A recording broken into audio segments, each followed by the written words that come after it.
বৃষ্টি ভেজা এক রাতে কৌতূহলী কমলা রঙের বিড়াল মিঠু শহরের ছাদে বসে চাঁদের আলো দেখছিল। মিঠু ভাবল, উড়ন্ত দ্বীপ কি সত্যিই সম্ভব? হঠাৎ ঝলমলে নীল আলো ছাদে পড়ল। কৌতূহলে মিঠু লাফ দিয়ে আলোতে ঢুকে পড়ল।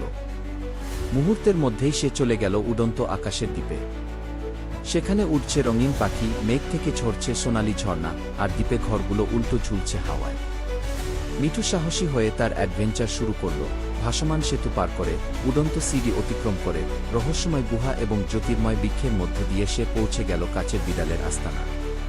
কাচের বিড়ালটি মিঠুকে বলল, এই দ্বীপটি ধ্বংস হতে চলেছে যদি না আমরা জাদুকরী রত্নটি খুঁজে বের করি।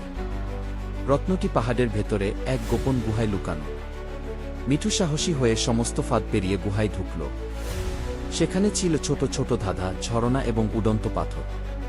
মিঠু বীরের মতো সকল ফাঁদ অতিক্রম করল এবং অবশেষে সে জাদুকরী রত্নটি পেল। রত্নটি রাখার সঙ্গে সঙ্গে পুরো দ্বীপ আলোকিত হয়ে উঠল। উড়ন্ত ঘর, ঝর্ণা এবং জ্যোতির্ময় বৃক্ষ ঝলমল করতে লাগল। মিঠু আবারও ফিরে এলো শহরের ছাদে। কিন্তু মিঠুর এই অসাধারণ অভিযানের পরও মিঠুকে কেউ সাবস্ক্রাইব করল না। Subscribe.